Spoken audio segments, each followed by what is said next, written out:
திமுக அண்ணா திமுக திமுக அண்ணா திமுக என்பதை மட்டுமே பார்த்து மாறி மாறி பார்த்து வருகிறது. Why this is happening? Because every time Tamil Nadu voter is angry with the ruler and it drives them out, and by default other party comes into power. Then people are angry with them, they throw them out next election. The other party by default comes. This is the election where we have to drive out both DMK and ADMK and bring a change in Tamil Nadu. இது எதற்காக நடக்கிறது, ஏன் நடக்கிறது என்று சொன்னால், திமுக ஆட்சி பீடத்துக்கு ஏறிய பிறகு அது வேண்டாம் என்று விரும்பிய போது அதை மாற்றிவிட்டு அதிமுகவை ஆட்சி பீடத்தில் அமர்த்துகிறார்கள். அதிமுக சரியில்லை என்கின்ற போது அதை மாற்றிவிட்டு மறுபடியும் திமுகவை ஏற்றுகிறார்கள். ஒன்றுக்கு மாற்று மற்றொன்றாக மாற்றி மாறி அமைக்கிறார்கள். இந்த முறை நிச்சயமாக இரண்டையுமே மாற்றி தூக்கி வீசி எறிய வேண்டும் என நான் உங்களை கேட்டுக்கொள்கிறேன்.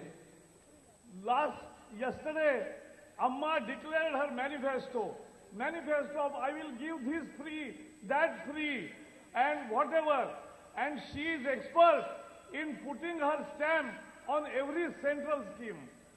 நேற்றைக்கு இது அம்மா தேர்தல் அறிக்கை வெளியிட்டிருக்கிறார்கள். அதிலே இந்த இலவசம் அந்த இலவசம் என்று ஏராளமான இலவசங்களை அறிவித்திருக்கிறார்கள். அந்த இலவசத்திலே அம்மா மிக எக்ஸ்பர்ட், உங்களுக்கு தெரியும். அந்த இலவசங்கள் மேல அவங்களுடைய சீலை குத்தி வைப்பாங்கன்னு உங்களுக்கு நல்லா தெரியும்.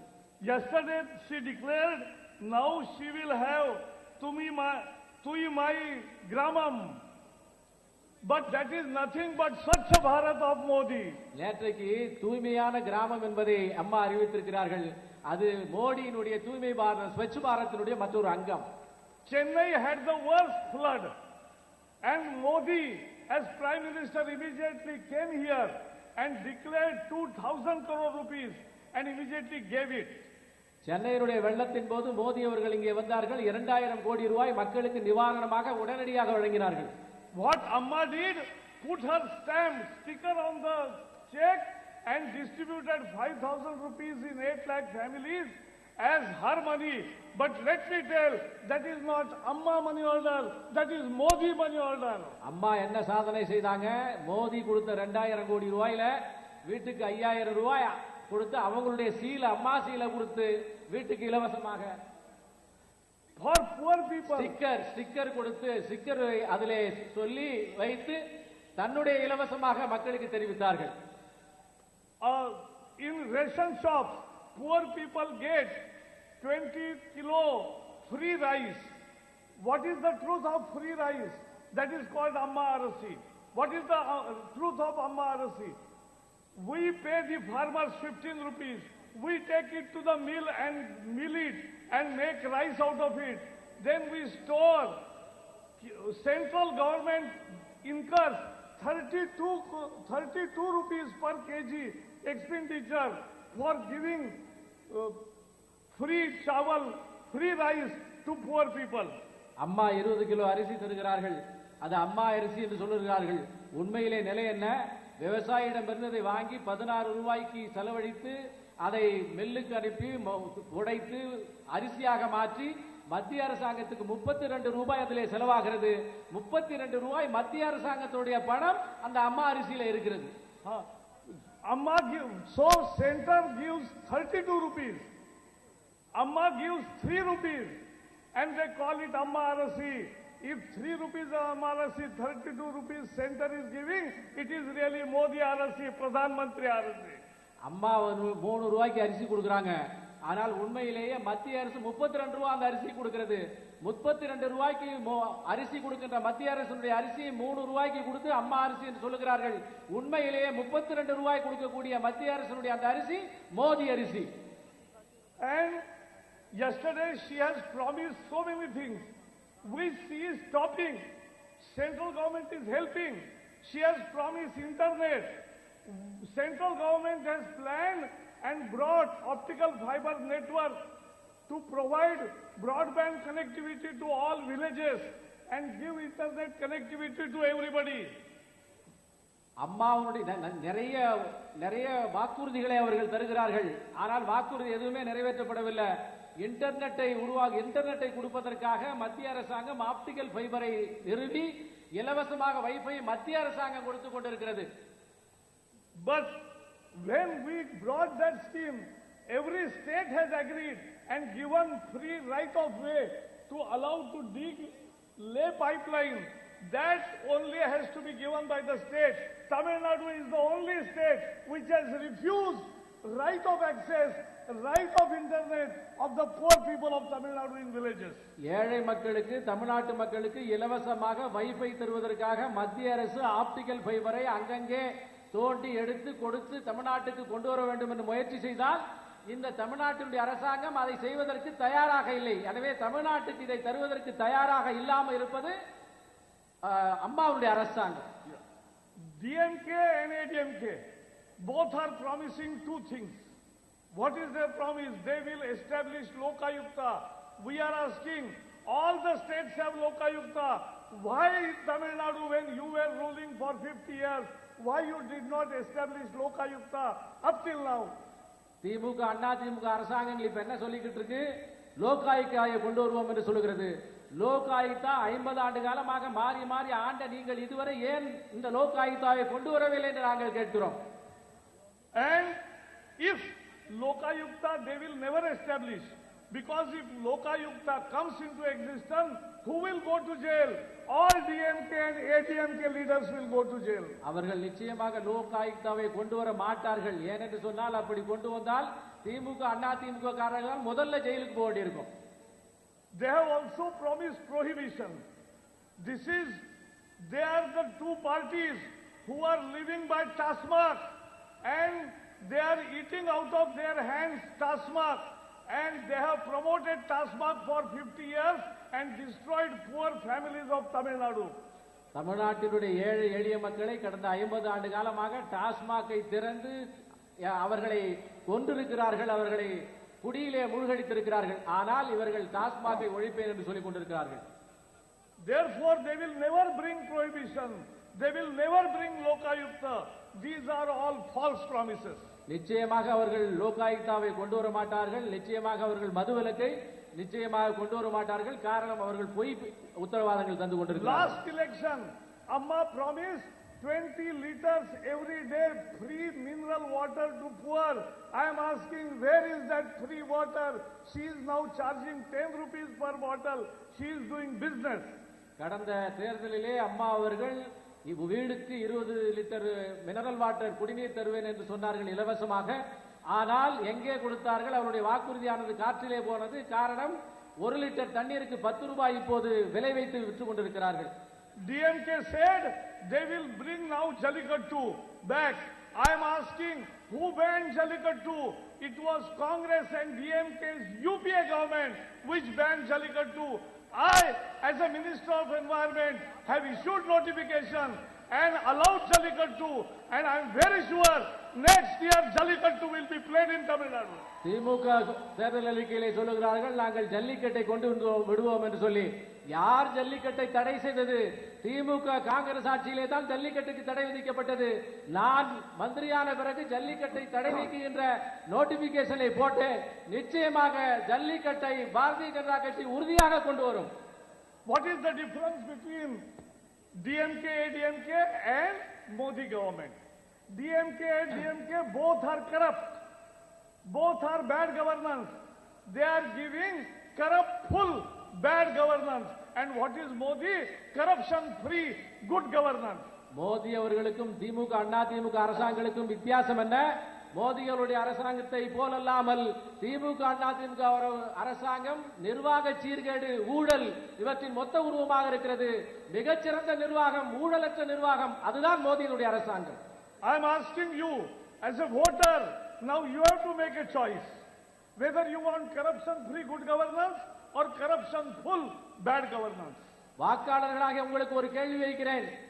ஊழல் இல்லாத மிகச்சிறந்த நல்ல அரசாங்கம் வேண்டுமா அல்லது ஊழலோடு கூடிய சீர்கேடான அரசாங்கம் வேண்டுமா? Whether you want freebies or whether you want a permanent job which will give you life of dignity, self-respect and choice. இலவசங்கள் வேண்டுமா அல்லது கௌரவமான மரியாதையான உங்களுக்கான வேலை உண்டான வேலை உத்தரவாதம் தருகின்ற அரசாங்கம் வேண்டுமா? Vote for good governance, vote for BJP, vote for Tamarai. All the best. வளர்ச்சி தருகின்ற அரசாங்கத்துக்கு, ஊழல் இல்லாத அரசாங்கத்துக்கு தாமரைக்கு வாக்களிங்க என்று கேட்டுக் கொள்கிறேன்.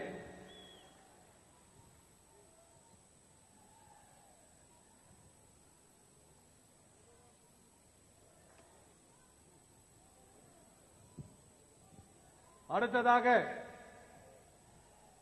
மத்திய நகர்ப்புறத்துறை அமைச்சர், பாராளுமன்ற விவகாரத்துறை அமைச்சர் தமிழகத்திற்கு 12 ஸ்மார்ட் சிட்டிகளை கொடுத்தது மட்டுமல்ல, தமிழகத்துடைய வளர்ச்சியில் மிகப்பெரிய பங்காற்றிக் கொண்டிருக்கக்கூடிய நம்முடைய மதிப்பிற்கும் மரியாதைக்கும் உரிய திரு வெங்கையா நாயுடு அவர்களை பேசுமாறு அழைக்கிறேன்.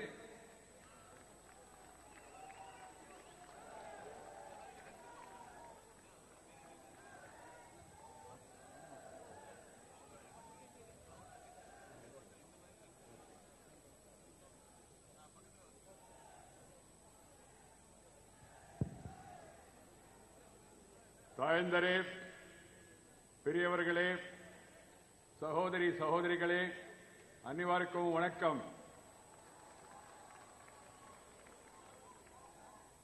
தமிழ் கொஞ்சம் கொஞ்சம் தெரியும், ஆனால் பேச முடியாது. தயவுட்டு மன்னிக்கும். Friends, Tamil is a great, beautiful, ancient language, and we should all feel proud of our language, Tamil, the great Tamil. நண்பர்களே, தமிழ் மொழியானது மிக பழமையான மொழி, மிக சிறந்ததொரு மொழி. தமிழிலே நாம் பிறந்ததற்கு, தமிழிலே பேசுவதற்கும் அத்தனை பேரும் பெருமைப்பட வேண்டும். Tamil Nadu state also is a great state, and Tamil people are very intelligent and very hard working also. தமிழக மக்கள் மிகவும் புத்திசாலிகள் மட்டுமல்ல, கடுமையான உழைப்பாளிகளும் கூட. Tamilians have got great heroes, freedom fighters like Veerapandya Kattabomman.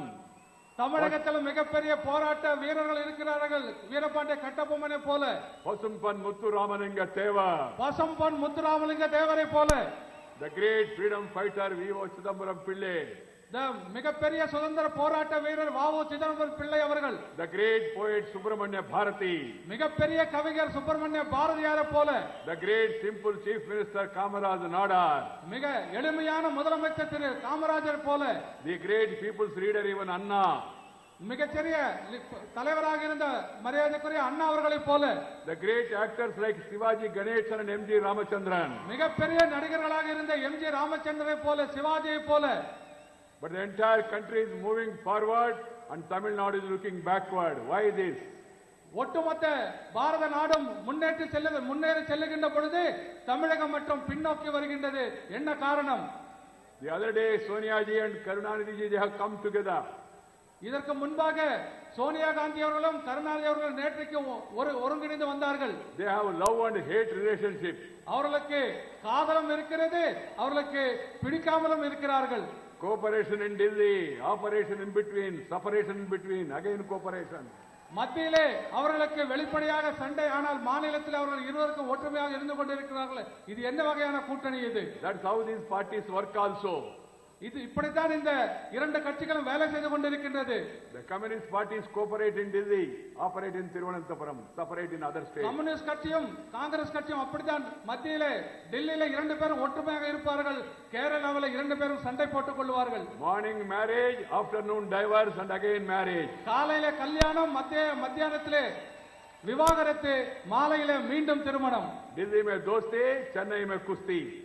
டெல்லியிலே நண்பர்கள், சென்னையிலே எதிரிகள். So friends, we have seen all these parties.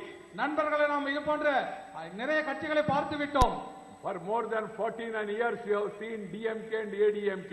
49 ஆண்டுகளுக்கு மேலாக அதிமுக, திமுக இரண்டு ஆட்சிகளையும் பார்த்திருக்கின்றோம். We have seen 25 years the Congress rule also in Tamil Nadu. 25 ஆண்டு காலமாக காங்கிரஸ் கட்சியுடைய ஆட்சி கூட தமிழகத்தில் நாம் பார்த்திருக்கின்றோம். Now the time has come for change. இப்பொழுது மாற்றத்திற்கான ஒரு நேரம் வந்திருக்கின்றது. Change for the better. நல்லதொரு மாற்றம் வர வேண்டும். The entire world is looking towards India.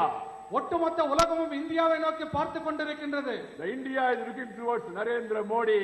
India, ஒட்டுமொத்த இந்தியாவும் பாரத பிரதமர் நரேந்திர மோடியை பார்த்துக் கொண்டிருக்கின்றது. In Andaman Nicobar, it's BJP Janda. Andaman Nicobar தீவுகளிலே கூட பாரதிய ஜனதா கட்சியின் கொடி உயர்ந்திருக்கின்றது. In Arunachal Pradesh, BJP Janda and government. Arunachal பிரதேசத்தில் பாரதிய ஜனதா கட்சி கொடியும் ஆட்சியும் நடந்து கொண்டிருக்கின்றது. In Kanyakumari, BJP Janda, Ponnu Radhakrishnan Jr., Kamaraj Nadar is there in Kanyakumari. In Kashmir also BJP Janda and government. கன்னியாகுமரியில கூட நம்முடைய பாரதிய ஜனதா கட்சியுடைய தலைவர் பொன் ராதாகிருஷ்ணன் ஜெயித் இன்றைக்கு மத்தியில் அமைச்சராக இருக்கின்றார். காஷ்மீரத்திலும் பாரதிய ஜனதா கட்சி ஆட்சி நடந்து கொண்டிருக்கின்றது. In the Lok Sabha, largest number of agricultural MPs, farmers background, Kisan are from the BJP. பாராளுமன்றத்தில் மிக பெரிய அளவில் விவசாய சம்பந்தப்பட்ட விவசாய குடும்பங்களைச் சேர்ந்த பாராளுமன்ற உறுப்பினர்கள் அதிகமாக இருக்கின்றார்கள் பாரதிய ஜனதா கட்சியிலே. The largest number of women MPs are from the BJP. அதிகபட்சமாக மகளிருக்கு வாய்ப்பு கொடுத்து அதிக பெண் எம்பிக்கள் இருக்கின்ற ஒரு கட்சி நாடாளுமன்ற உறுப்பினர் கட்சி பாரதிய ஜனதா கட்சி. The largest number of MPs from the scheduled castes are from the BJP. தாழ்த்தப்பட்ட மற்றும் பழங்குடி மக்களுடைய அவருடைய அடையாளமாக இருக்கக்கூடிய அதிக அளவிலான பாராளுமன்ற உறுப்பினர்கள் கூட பாரதிய ஜனதா கட்சி The பெற்றிருக்கிறது. largest number of tribal MPs are from BJP. அதிகப்படியான பழங்குடி பாராளுமன்ற உறுப்பினர் பாரதிய ஜனதா கட்சியிடம் இருக்கிறது. The BJP is strong in the north. BJP வடக்கில் மிக திடமாக இருக்கிறது. The BJP is strong in the west. BJP மேற்கு பகுதியிலே மிக வலுவாக இருக்கிறது. The BJP is becoming strong in east. BJP மிக விரைவிலே கிழக்கிலும் கூட மிகவும் வலுவாக இருக்கக்கூடிய நிலையை அடைந்திருக்கின்றது. Now the time has come for the south to rally behind Narendra Modi. இப்பொழுது தென்னகத்தில் கூட நரேந்திர மோடி பின்பாக சென்று வலுவாக ஆகக்கூடிய ஒரு நேரம் இப்பொழுது தமிழகத்திற்கு வந்திருக்கின்றது. The neighboring state of Andhra Pradesh, BJP is in government. இங்க பக்கத்தில் இருக்கக்கூடிய ஆந்திர மாநிலத்தில் பாரதிய ஜனதா கட்சி ஆட்சியில் இருக்கின்றது. In the neighboring state of Karnataka, this time opposition, next time position. That is the position in Karnataka. பக்கத்தில் இருக்கிற கர்நாடக மாநிலத்தில் கடந்த முறை ஆட்சியில் இருந்தோம், இப்பொழுது எதிர்க்கட்சியில் இருக்கிறோம். மீண்டும் அங்கு நிச்சயமாக ஆட்சிக்கு வரும் அடுத்த முறை. In the neighboring state of Kerala, lotus is blooming everywhere. All young generation are saying Tamarai, Tamarai, Tamarai. பக்கத்தில் இருக்கிற கேரள மாநிலத்திலே தாமரையானது மிக வேகமாக வளர்ந்து வருகிறது. கேரளா முழுவதும் எங்கு பார்த்தாலும் தாமரை தாமரை தாமரை, இதை தவிர வேறு எதையும் பார்க்க முடியவில்லை. Definitely in Kerala, BJP not only will open account, but it will become a strong force. கேரளாவில் கேரள மாநிலத்தில் பாரதிய ஜனதா கட்சி இந்த முறை எம்எல்ஏக்கள் ஜெயிப்பது மட்டுமல்ல, இந்த முறை மிகப்பெரிய சக்தியாக கேரளாவிலே பாரதிய ஜனதா கட்சி மாறி இருக்கிறது. In Tamil Nadu also, we must move forward. தமிழகத்தில் கூட நாம் முன்னேறி செல்ல வேண்டும். I have told you also, 49 years you have seen Amuka and Timuka. நான் ஏற்கனவே சொன்னது போல 49 ஆண்டு காலம் திமுக அண்ணா திமுகவை நாம் பார்த்திருக்கின்றோம். தமிழ்நாட்டில் இதுவரை ஐயா பாத்துக்கள், அம்மா பாத்துக்கள், இனிமேல அண்ணா பரப்பம். We have seen ஐயா திரு கருணாநிதி. We have seen அம்மா செல்வி Jayalalithaa ji. Now the time has come to see Bhaiya Thambi Narendra Modi. That is my appeal to all of you. நாம் ஏற்கனவே தமிழகத்தில் இரண்டு பேரையும் பார்த்து விட்டோம். ஐயா என்று கருணாநிதி ஆட்சியும் பார்த்து விட்டோம், அம்மா கருணாநிதி அம்மா ஜெயலலிதாவோட ஆட்சியும் பார்த்து விட்டோம். இப்பொழுது நாம் பார்க்க வேண்டியது நம்முடைய சகோதரர் நரேந்திர மோடியோட ஆட்சியை தமிழகத்திலே நாம் பார்க்க வேண்டும். We are in the month of May. நாம் இப்பொழுது மே மாதத்தில் இருந்து கொண்டிருக்கின்றோம். It was too hot. மிக சூரியன் சுட்டெரிக்கின்ற ஒரு மிக கடுமையான வெப்பம் இருக்கின்ற ஒரு It காலம். was too hot like DMK and ADMK governments. இது ஏற்கனவே மிக மோசமாக அண்ணா திமுக திமுக ஆட்சி போல கொடுமையான வெயில் இருக்கின்ற ஒரு காலம் இது. But by 6 o'clock the Narendra Modi party meeting started. It became present also. No hot and no heat. 6 மணிக்கு நரேந்திர மோடியோட பொதுக்கூட்டம் ஆரம்பமானதுமே எங்கேயும் சூரியனை காணவில்லை. இங்கே மிக இனிமையான ஒரு சூழ்நிலை, மகிழ்ச்சியான ஒரு சூழ்நிலை வந்திருக்கின்றது. That means Narendra Modi government, BJP government means present. ஆகவே இதிலிருந்து நமக்கு தெரிவது என்னவென்று சொன்னால், நரேந்திர மோடி அவருடைய ஆட்சி என்று சொன்னால் மக்களுக்கு நிம்மதி வளர்ச்சி, இதுதான் நமக்கு சுட்டி காட்டுகிறது. This Congress party is not the original Congress of Kamaraj and Satyamurthy. இப்பொழுது இருக்கிற காங்கிரஸ் கட்சியானது சத்யமூர்த்தி அவர்களை காமராஜ் அவர்கள் இருந்த ஒரு உண்மையான காங்கிரஸ் கட்சி அல்ல. This is a duplicate Congress. Congress I, Janata ke liye nahi, sab ke liye sahi. Ye hai Congress I. இது மிக போலியான ஒரு காங்கிரஸ் கட்சி பிரிந்து கொண்டிருக்கிறது. மக்கள் அதை வெறுக்கிறார்கள். ஆகவே நீங்கள் கூட அதை வெறுக்க வேண்டும். ஒட்டுமொத்த இந்தியாவும் அதை நிராகரிக்க வேண்டும். The Congress is split. It is becoming weaker. Orissa Congress, Kerala Congress, Bangla Congress, Janata Congress, ruling Congress, rolling Congress, I Congress, U Congress, Yes Congress, Tiwari Congress, Savare Congress, Ilangovan Congress, Vasan Congress, in between Chidambaram, Karti Chidambaram Congress, how many Congress, nobody knows. இந்த காங்கிரஸ் கட்சியானது ஏற்கனவே நிறைய பிரிவுகளாக பிரிந்திருக்கிறது. அது ஏற்கனவே minister மிக தெளிவாக சொல்லிவிட்டார். Not only Congress party, even the Dravidian parties also, DMK, ADMK, ADMK, and then MDMK, PMK, AK, EK, how many Ks, nobody knows. தமிழகத்தில் இருக்கின்ற திராவிட கட்சிகள் திமுக, அண்ணா திமுக, பாமக, மதிமுக என்ற நிறைய அரசியல் கட்சிகள் வந்திருக்கின்றது. And even the same is the case with the Communist parties. Once upon a time, Communist Party was a strong party. Today in Lok Sabha, Congress, Communist Party of India has got only one MP out of 543. ஒரு காலத்துல வலிமையான கட்சியாக இருந்த பாராளுமன்றத்தில் வலிமையான கட்சியாக இருந்த communist கட்சி இன்றைக்கு ஒரே ஒரு பாராளுமன்ற உறுப்பினர் வைத்திருக்கின்ற கட்சியாக மாறி இருக்கிறது. In the Communist Party of India, Raja is there, but Praja are not there in the Communist Party. The Raja is there. உறுப்பினராக ராஜா இருக்கிறார், ஆனால் மக்களோடு யாரும் அவர்களோடு இல்லை. My friend Raja is alone. என்னுடைய நண்பர் ராஜா அவர்கள் தன்னந்தனியாக பாராளுமன்றத்தில் இருந்து கொண்டிருக்கிறார். Even the Communist Party also has split CPI, CPM, CPML, Sitaramaya, Ganapati, Apati, Epati, how many patis nobody knows. Communist கட்சி கூட சிபிஎம், மார்க்சிஸ்ட் கம்யூனிஸ்ட் கட்சி, இந்திய கம்யூனிஸ்ட் கட்சி, அதே போல நிறைய கட்சிகளாக உடைந்திருக்கின்றது. இதெல்லாம் கம்யூனிஸ்ட் கட்சி அழிந்து போனதை காட்டுகிறது. Same is the case with Janata Dal. A. Ajit Singh, B. Bommai, C. Chandrasekhar, D. Devgowda, E. EP Singh, ABCDF, Janata Dal tough. ऐसा हो गया जनता दल पार्टी का. ஜனதா கட்சி கூட தேவேகவுடா ஜனதா கட்சி, அஜித் சிங் ஜனதா கட்சி, ABCD என்று சொல்லுகின்ற வகையிலே அத்தனை பிரிவுகளாக உடைந்து அந்த ஜனதா கட்சி சிதறி இருக்கிறது. The only party where there is no spirit, where there is unity from Kanyakumari to Cuttack, from Attak to Cuttack, and from Kanyakumari to Kashmir is the Bharatiya Janata Party of Atal Bihari Vajpayee, Advani, Narendra Modi and Amit Shah.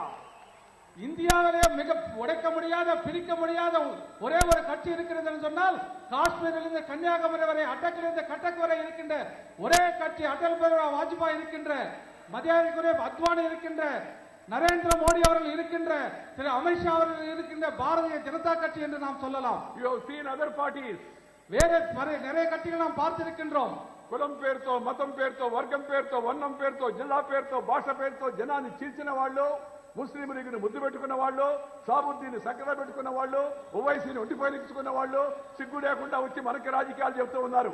కులం పేరుతో, మతం పేరుతో, వర్గం పేరుతో, వర్ణం పేరుతో, జిల్లా పేరుతో, భాష పేరుతో జనాన్ని చీల్చిన ఈ పార్టీలకు ఈ ఎన్నికల్లో గుణపాఠం చెప్పాల్సిన అవసరం ఎంతో ఉంది. భారతీయ జనతా పార్టీ అటక్ నుంచి కటక్ వరకు కన్యాకుమారి, కాశ్మీర్ సమాజంలోని హరిజన, గిరిజన, కార్మిక, కర్షక, పీడిత, తాడిత ప్రజానికం అంతా కూడా irrespective of cost, creed, sex, religion and region, India is one nation, one people, one country. అది భారతీయ జనతా పార్టీ. అలాంటి పార్టీని మనం దేశమంతా బలపరుచుకోవాల్సి ఉంది, తమిళనాడు కూడా బలపరుచుకోవాల్సి ఉంది. That's why I came here today to join the honorable Prime Minister to appeal the people of Tamil Nadu, vote for the BJP, vote for the BJP alliance. ஆகவே தமிழகத்தில் நம்ம நிறைய கட்சிகளை பார்த்திருக்கின்றோம். ஒவ்வொரு மதத்தின் பெயரிலும், ஜாதிகளின் பெயரிலும், ஒவ்வொரு மாவட்டத்தின் பெயரும், தாலுகா பெயரும் கூட எத்தனையோ அரசியல் கட்சிகள் உருவாகி இருக்கின்றது. ஆனால் காஷ்மீர் முதல் கன்னியாகுமரி வரை, அட்டக்கிலிருந்து கட்டக் வரை ஒரே கட்சியாக இருக்கின்ற பாரதிய ஜனதா கட்சியை நாம் பார்க்க வேண்டும். Bharatiya Janata Party, what is it has given to Tamil Nadu? Madam Sonia ji is asking. I am asking her, what is it you have given earlier during our regime? Whether it is Karunanidhi or Madam Jayalalitha, we have given everything to Tamil Nadu. The government of India have agreed to make 12 cities of Tamil Nadu as smart cities. Tiruchirappalli, Tirunelveli, Dindigul, Tanjavur, Tirupur, Salem, Vellore, Coimbatore, Madurai, Erode, Thoothukudi, Chennai, 12 cities, record number of cities from the Tamil Nadu. This is what the Narendra Modi government have done. Sonia Gandhi கேட்கிறார், பாரதிய ஜனதா கட்சியின் ஆட்சி தமிழகத்திற்கு என்ன செய்திருக்கிறது கேட்கிறார். நான் சொல்ல ஆசைப்படுகிறேன், தமிழகத்தில் 12 ஸ்மார்ட் சிட்டிகள், சென்னை, கோயம்புத்தூர், சேலம், ஈரோடு, மதுரை, திருநெல்வேலி, தூத்துக்குடி, இன்னும் இது போன்ற 12 நகரங்களுக்கு நாம் smart city for regeneration and urban transformation in the name of Atal Bihari Vajpayee, plan for bigger cities of more than 1 lakh, Alandur, Ambattur, Ambur, Avadi, Chennai, Coimbatore, Kadalur, Dindigal, Erode, Hosur, Kanchipuram, Karaikudi, Kumbakonam, Kuruchi, Madavaram, Madurai, Nagapattinam, Nagarkoil, Pallavaram, Pudukottai, Rajapalyam, Salem, Tambaram, Tanjavur, Thoothukudi, Tiruchirappalli, Tirunelveli, Tirupur, Tiruvannamalai, Tiruvattiur, Velankini, Vellore, 32 cities are selected in Tamil Nadu, the largest number in India. 32 நகரங்களுக்கு அதிகமாக தமிழகத்தில் மட்டும்தான், இந்தியாவில் மிக அதிகமான நகரங்களுக்கு வளர்ச்சிக்காக நாம் திட்டங்களை தீட்டி கொடுத்திருக்கின்றோம். Not only this, even the heritage cities, first time in India, in Tamil Nadu, 2 cities were selected, Kanchipuram and Velankini are selected as heritage cities. அது மட்டுமல்ல, நம்முடைய புராதன நகரங்களாக நம்முடைய காஞ்சிபுரமும் மற்றொரு நகரமும் இங்கே தேர்வு செய்யப்பட்டிருக்கின்றது. For the coming Velankanni 5 years under Amrut, 49,908 crores are going to be given to Tamil Nadu. This year, 3,249 crores have been approved as a central share and state together. ஏற்கனவே 3200 கோடிகளுக்கு அதிகமாக நாம் தமிழகத்திற்கு கொடுக்க வேண்டும் முடிவு செய்யப்பட்டிருக்கிறது. ஏற்கனவே நாம் நிறைய பல்லாயிரம் கோடி கணக்கான ரூபாய்களை நாம் கொடுத்திருக்கின்றோம். Even for Chennai city, 751.84 crores is given to Chennai city for sanitation for drinking water. 751 crores have been given. So friends, what I want to tell you all is that now country want to move forward. Modi, MODI, making of developed India, that is Narendra Modi. நண்பர்களே நாங்கள் உங்களுக்கு சொல்லிக் கொள்வது ஒன்றே ஒன்றுதான். MODI Modi என்று சொன்னால் மோடி இந்தியாவை முன்னேற்றி செல்வதிலே அதற்காக வேலை செய்து கொண்டிருக்கிறார் என்ற அர்த்தம். Modi means 3D, decisive development and then dynamic, 3 in 1, Narendra Modi. Modi என்று சொன்னால் அதில் 3 டீக்கள் இருக்கிறது. நிர்வாக திறமை, அதே போல முடிவெடுக்கின்ற திறமை, நல்லதொரு ஆட்சியை கொடுக்கின்ற திறமை. Wherever Modi is going, not only Chennai, not only Hosur, not only Fargat, anywhere he goes across the world, everywhere people are saying Modi, Modi, Modi. America, China, Germany, Japan, Canada, Australia, Fiji, Malaysia, Singapore, everywhere people are shouting Modi, Modi, Modi, Modi. சென்னையில மட்டுமல்ல, பாலக்காடு சென்றாலும், ஓசூர் சென்றாலும், America சென்றாலும், இங்கிலாந்து சென்றாலும், Australia சென்றாலும், உலகத்தில் எந்த நாடுகளுக்கு சென்றாலும் மோடி மோடி மோடி என்று அவர் மீது மக்கள் அபிமானத்தோடு இருந்து கொண்டிருக்கிறார்கள். The reason is he is bringing a change in the country, transform nation, transform nation. Modi அவர்கள் இந்த நாட்டில் மிகப்பெரியதொரு மாற்றத்தை, மிகப்பெரியதொரு நல்லதொரு மாற்றத்தை கொண்டு வந்து கொண்டிருக்கிறார். 20.26 crore new bank accounts were opened, Pradhan Mantri Jana Dhana Yojana. 20,016 கோடி மக்களுக்கு ஜன்தன் யோஜனா திட்டத்தின் மூலமாக வங்கி கணக்குகள் துவக்கப்பட்டிருக்கிறது. Out of that 10 crore 26 lakhs are women, record in India. அதுல 7 கோடிக்கும் அதிகமானவர் மகளிர் பெயரில் ஆரம்பிக்கக்கூடிய வங்கி கணக்குகளாகும். And Narendra Modi has brought out a new scheme for the poor people, 1 rupee per month, 12 rupees per year. You will get 2 lakh rupees in case of accident. Narendra Modi அவர்கள் மாதத்திற்கு 7 மக்களுக்கு ஒரே ஒரு ரூபாய் கட்டினால் போதும், 2 லட்சம் ரூபாய் நீங்கள் விபத்தில் இறந்து போனால் உங்களுக்காக இன்சூரன்ஸ் திட்டத்தை கொடுத்திருக்கின்றோம். You pay 90 paise per day, 330 rupees per year. You will get 2 lakh rupees in case of any accident and death.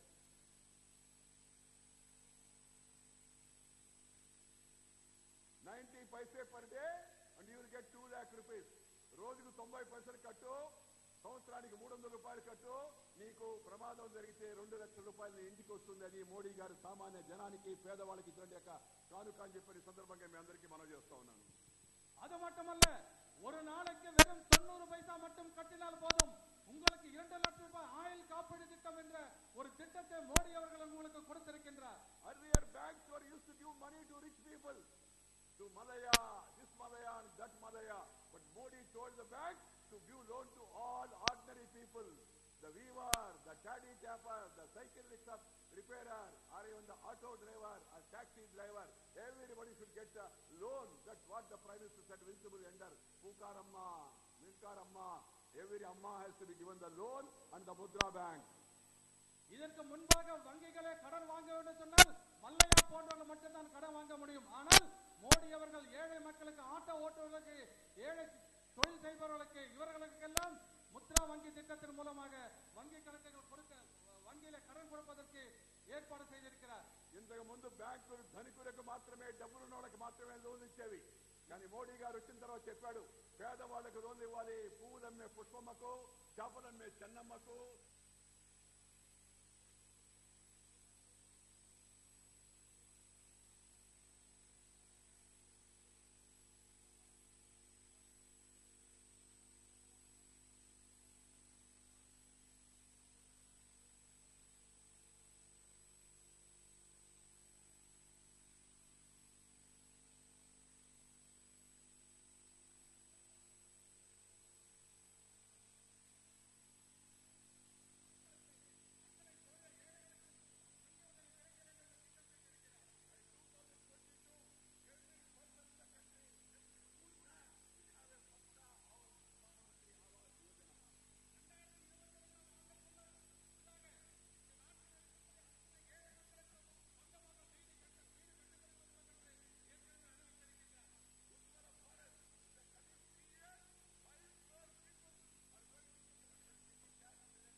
irrigation schemes are because of Modi.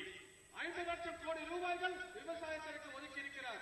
Pradhan Mantri Fasal Bima Yojana, minimum premium, maximum compensation. அதே மாதிரி பிரதமருடைய பைசல் பீமா யோஜனா திட்டத்தின் மூலமாக குறைந்தபட்ச காப்பீடு தொகையில அதிகமான insurance காப்பீடு திட்டம் நடைபெறுவதாக Beti Bachao, Beti Padhao, save your girls, save your children, that is the slogan of Modi, that is the program of the Modi government. பெண் குழந்தைகளை பாதுகாப்போம், பெண் குழந்தைகளை படிக்க வைப்போம். இதுதான் பிரதமர் நரேந்திர மோடியுடைய திட்டம். And now whatever Modi government is spending, that money will come directly to you. Pradhan Mantri will come out with new schemes, jobs, Jana Jana Yojana, Aadhaar, mobile, सीधा पैसा आपका हाथ में आएगा, आपका पॉकेट में आएगा. ஆகவே இப்பொழுது உங்களுடைய பணம் உங்கள் கையில் இருக்கிற ஒரு நல்ல ஒரு திட்டத்தை மோடி அவர்கள் கொண்டு வந்திருக்கிறார். அத்தனை பேரும் நீங்கள் அதை தெரிந்து கொள்ள வேண்டும்.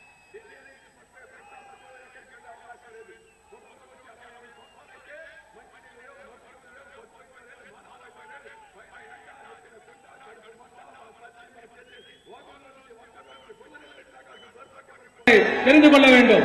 ఢిల్లీ నుంచి 30 పైసా మధ్యలో ఎక్కడికి వెళ్లే అవకాశం లేదు. స్వతంత్రం వచ్చి 68 సంవత్సరాలైతే మంచినీళ్ళు లేవు, మరుగుదొడ్డి లేవు, పశు వైద్యం లేదు, మానవ వైద్యం లేదు. పైన ఎండ, నెత్తిన కుండ, కడుపు మండ, మన తల్లి మన చెల్లి వాగుల్లో నుంచి వంకల్లో నుంచి బురద నీళ్ళు తెచ్చాకాల్సిన దౌర్భాగ్యపరుస్తుంది. అందుకని ఈ చర్యలు దృష్టిలో పెట్టుకుని రాబోయే రోజుల్లో తమిళనాడులో కూడా మనందరం భారతీయ జనతా పార్టీని నరేంద్ర మోడీ నాయకత్వాన భారతీయ జనతా పార్టీని ప్రబలమైన శక్తిగా తయారు చేసుకున్నాం. Is the time has come for a national party, nationalist party to rule the state of Tamil Nadu. That is my appeal to all of you. ஆகவே இது போன்ற நல்லதொரு திட்டங்கள் நல்லதொரு ஆட்சி தமிழகத்தோடு வர வேண்டும் என்று உங்களை கேட்டுக்கொள்கிறேன். And Narendra Modi means no scam, no scandal, no oodle, only development, development, development. Narendra Modi ஆட்சி என்று சொன்னால் ஊழலே கிடையாது, வெறும் முன்னேற்றம், வளர்ச்சி, முன்னேற்றம், இது மட்டும் தான் இருக்கும். కాంగ్రెస్ డిఎంకే దాని మిత్రపక్షాల కాలంలో మీరు అందరూ చూశారు. వాళ్ళు దేన్ని వదిలిపెట్టరా, భూమి మీద కామన్వెల్త్ కుంభకోణం, భూమి లోపల భూగర్భంలో బొగ్గు కుంభకోణం, ఆకాశంలో అగస్టా హెలికాప్టర్ కుంభకోణం, అంతరిక్షంలో 2G కుంభకోణం. అంతరిక్షాన్ని వదల్లా, ఆకాశాన్ని వదల్లా, భూమిని వదల్లా, భూగర్భాన్ని వదల్లా, ఓవులు తినే సోమరు వారికి పచ్చిగడ్డి బరోబరట్టుగా దొరికినట్టుగా దోచుకున్నట్టు ఈ వ్యక్తులందరూ కూడా గుణపాఠం చెప్పాల్సిన అవసరం ఉంది. They have rooted and cheated the country. Congress கட்சி பூமியில ஊழல் செய்திருக்கிறது, நிலக்கரில ஊழல் செய்திருக்கிறது, சாலை போடுதல் ஊழல் செய்திருக்கிறது, ஆகாயத்தில் பறக்கிற விமான அகஸ்டா விமான ஹெலிகாப்டர்ல ஊழல் செய்திருக்கிறது. ஆகவே இந்த காங்கிரஸ் கட்சி நாட்டில் எதையும் விட்டு வைக்கவில்லை. அத்தனை ஊழல் ஊழல் ஊழல் ஊழலுக்கான எதுவும் இல்லை. And same is the case with the two Dravidian parties. Two Dravidian parties, they are like both sides of the same coin. ஆகவே ஒரு நாணயத்தின் இரு பக்கங்களைப் போல இரண்டு திராவிட கட்சிகளும் இருந்து கொண்டிருக்கின்றது. That's why vote for a change.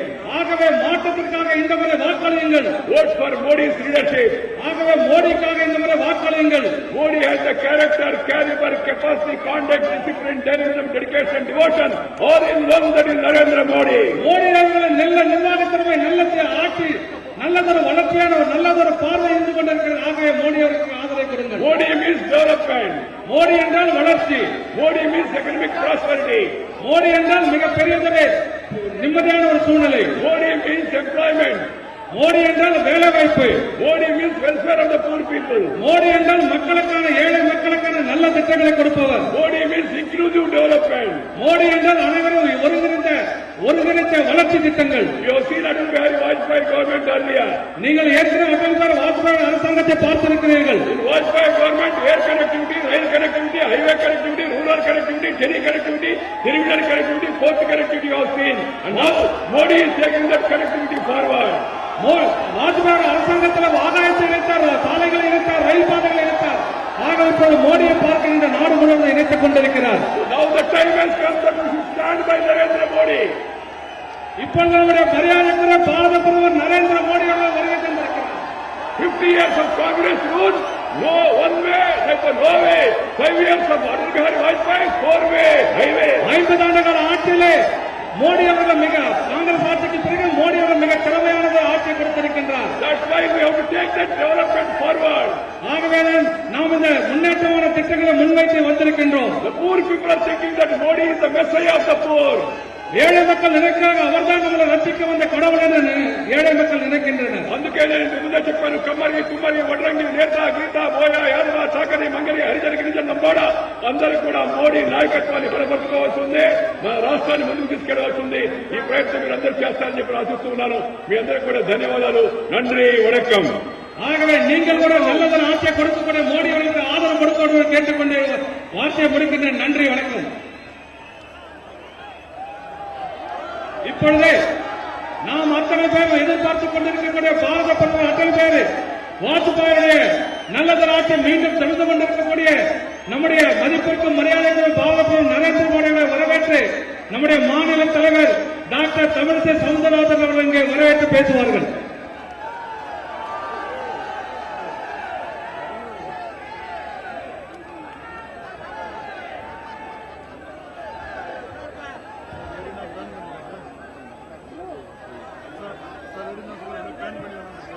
இன்று நிறைந்த அமாவாசை. ஆனால் இங்கே சென்னையில் பௌர்ணமி. ஏனென்றால் நரேந்திர மோடி என்ற வெளிச்சமிகு பௌர்ணமி அவர்கள் இங்கே நம்மை எல்லாம் வெளிச்சமடைய வந்திருக்கிறார்கள். அது மட்டுமல்ல, இது கூட்டி வைத்து அடைத்து வைக்கப்பட்ட கூட்டம் அல்ல. மோடி வருகிறார்கள் என்றவுடன் கொள்கை பிடிப்போடு ஓடி வந்த கூட்டம் இது. இது உயிரை வாங்கும் கூட்டம் அல்ல, கொள்கைக்காக உயிரை கொடுக்கும் கூட்டம் இது. இங்கே மரியாதைக்குரிய நரேந்திர மோடி அவர்கள் தமிழகத்தில் மிகப்பெரிய மாற்றத்தை ஏற்படுத்த வந்திருக்கிறார்கள். திமுக அதிமுக யாராக இருந்தாலும் பாரதிய ஜனதா கட்சியால் தூக்கி வீசப்படும் என்பதை நன்கு நடத்தி காண்பிப்பதற்காக அட்சய பாத்திரமாக. ஏனென்றால் இன்று தேர்தல் அறிக்கைகள் கொடுத்துக் கொண்டிருக்கிறார்கள்.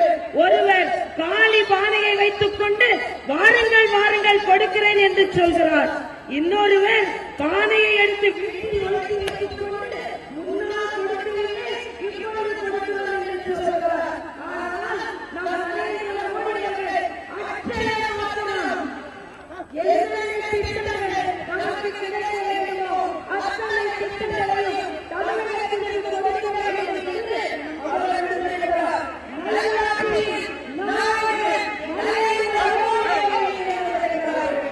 அது மட்டுமல்ல, உங்களுடைய பார்வா திமுகவின் பார்வா மனிதனுக்கு இலவசம் ஆளுநரின் பார்வா. ஆனால் மோடி பார்வா என்றால் வளர்ச்சி வளர்ச்சி வளர்ச்சி. மோடி பார்வாவை நடைமுறை நடத்துவதற்கு தமிழகத்தில் வந்திருக்கிறார். தமிழகத்தை சார்ந்த நாம் அனைவரும் அவரை வருக வருக வருக என வரவேற்று அனைவரும் சொல்ல வேண்டும். தமிழக மக்கள் இயற்கை நல்ல சாலை, இயற்கை நல்ல தண்ணீர் வசதி, இயற்கை சுகாதார வசதி பெறத்தவர்கள் அதை மரியாதைக்குரிய மோடி அவர்கள் வழிகாட்டுதல் செய்து தமிழகத்தில் போட்டியிடும் ஒவ்வொரு பாரதிய ஜனதா கட்சி வேட்பாளரும் தாமரைச்சின்னத்தில் வெற்றி அறிவிக்க தமிழக மக்களுக்கு கொடுப்பார்கள் என்று போராடுங்கள் என்று மரியாதைக்குரிய மோடி அறிவித்திருக்கிறார்கள். மோடியே வருக வருக வருக மோடியே வருக வெற்றி வருக என்று கூறி வருகிறோம்.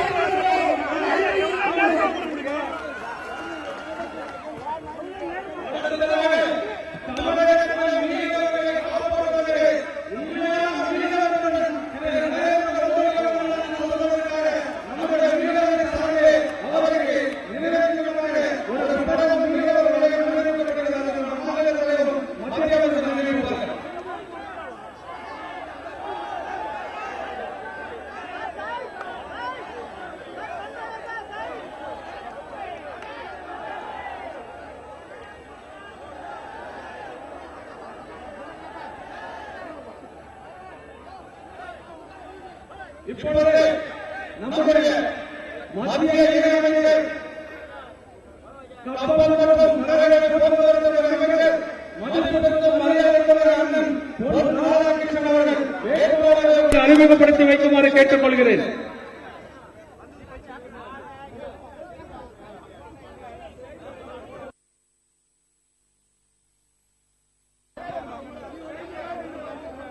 ஒத்துழைமைகள் நிறைந்திருக்கின்ற தமிழக சட்டசபையில் குழுவீட்டு வருகை தர இருக்கின்ற பாரதிய ஜனதா கட்சியினுடைய வேட்பாளர்களை உங்கள் மத்தியிலே அறிமுகப்படுத்துவதிலே நான் மற்றற்ற மகிழ்ச்சி அடைகின்றேன். முதலாவதாக விருகம்பாக்கம் சட்டமன்ற தொகுதியினுடைய வேட்பாளராக போட்டியிட்டுக் கொண்டிருக்கின்ற அருமை சகோதரி டாக்டர் தமிழிசை சவுந்தரராஜன் அவர்கள் இங்கே வருகை தருகின்றார்கள். அடுத்ததாக டிநகர் சட்டமன்ற தொகுதியினுடைய வேட்பாளரும் நம்முடைய அன்பிற்குரிய தலைவருமான அருமைக்குரிய சகோதரர் ஹெச் ராஜா அவர்கள் வருகை தருகின்றார்கள். திருத்தணி சட்டமன்ற தொகுதியினுடைய வேட்பாளராக போட்டியிட்டுக் கொண்டிருக்கின்ற மரியாதைக்குரிய சக்கரவர்த்தி மாநிலத்தினுடைய துணைத் தலைவர் அவர்கள், தாம்பரம் சட்டமன்ற தொகுதியினுடைய வேட்பாளராக போட்டியிட்டுக் கொண்டிருக்கின்ற அன்பிற்குரிய வேதா சுப்பிரமணியம் அவர்கள், பல்லாவரம் சட்டமன்ற தொகுதியினுடைய வேட்பாளராக போட்டியிட்டுக் கொண்டிருக்கின்ற டாக்டர் மரியாதைக்குரிய கோபி ஐயாசுவாமி அவர்கள், சோலிங்கநல்லூர் சட்டமன்ற தொகுதியினுடைய வேட்பாளராக போட்டியிட்டுக் கொண்டிருக்கின்ற இந்திய மக்கள் கல்வி முன்னேற்றக் கழகத்தினுடைய வேட்பாளர் மரியாதைக்குரிய யு ஜெகத்சிங் ஓய்வு பெற்ற ஐஏஎஸ் அதிகாரி அவர்கள், ஆலந்தூர் சட்டமன்ற தொகுதியினுடைய பாரதிய ஜனதா கட்சியினுடைய வேட்பாளராக போட்டியிட்டுக் கொண்டிருக்கின்ற மரியாதைக்குரிய டாக்டர் சத்யநாராயணன் அவர்கள், வேடச்சேரி சட்டமன்றத்தினுடைய வேட்பாளராக போட்டியிட்டுக் கொண்டிருக்கின்ற தென்சென்னை மாவட்டத்தினுடைய மரியாதைக்குரிய தலைவர் அருமை சகோதரர் டால்பின் ஸ்ரீதர் அவர்கள், சைதாப்பேட்டை தொகுதியிலே போட்டியிட்டுக் கொண்டிருக்கின்ற பாரதிய ஜனதா கட்சியினுடைய வேட்பாளர்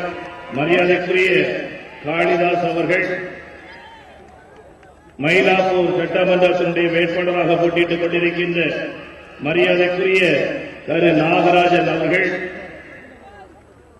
ஆயிரம் விளக்கு சட்டமன்ற தொகுதியினுடைய வேட்பாளராக போட்டியிட்டுக் கொண்டிருக்கின்ற மரியாதைக்குரிய சிவலிங்கம் அவர்கள், எக்மோர் சட்டமன்ற தொகுதியினுடைய வேட்பாளராக போட்டியிட்டுக் கொண்டிருக்கின்ற அருமை சகோதரர் வெங்கடேசன் அவர்கள், சேப்பாக் திருவல்லிக்கேணி சட்டமன்ற தொகுதியுடைய வேட்பாளராக போட்டியிட்டுக் கொண்டிருக்கின்ற மரியாதைக்குரிய தாமரை கஜேந்திரன் அவர்கள், துறைமுகம் சட்டமன்ற தொகுதியுடைய வேட்பாளராக போட்டியிட்டுக் கொண்டிருக்கின்ற அருமை சகோதரர் கிருஷ்ணகுமார் நத்தானி அவர்கள், அண்ணாநகர் சட்டமன்ற தொகுதியுடைய வேட்பாளராக போட்டியிட்டுக் கொண்டிருக்கின்ற அருமை சகோதரர் சுரேஷ் கருணா அவர்கள், வில்லிவாக்கம் சட்டமன்ற தொகுதியுடைய வேட்பாளராக போட்டியிட்டுக் கொண்டிருக்கின்ற அருமை சகோதரர் ஜெய்சங்கர் அவர்கள், ஆர்கே நகர் சட்டமன்ற தொகுதியுடைய வேட்பாளராக போட்டியிட்டுக் கொண்டிருக்கின்ற மரியாதைக்குரிய எம்.என். ராஜா அவர்கள், ராயபுரம் சட்டமன்ற தொகுதியுடைய வேட்பாளராக போட்டியிட்டுக் கொண்டிருக்கின்ற மரியாதைக்குரிய டாக்டர் ஜமீலா அவர்கள், பெரம்பூர் சட்டமன்றத்தினுடைய வேட்பாளராக போட்டியிட்டுக் கொண்டிருக்கின்ற அருமை சகோதரர் பிரகாஷ் அவர்கள், திருவிக நகர் சட்டமன்றத்தினுடைய வேட்பாளராக போட்டியிட்டுக் கொண்டிருக்கின்ற அருமை சகோதரர் சந்திரசேகர் அவர்கள், குளத்தூர் சட்டமன்றத்தினுடைய வேட்பாளராக போட்டியிட்டுக் கொண்டிருக்கின்ற அருமை சகோதரர் கே.டி. ராகவன் அவர்கள்,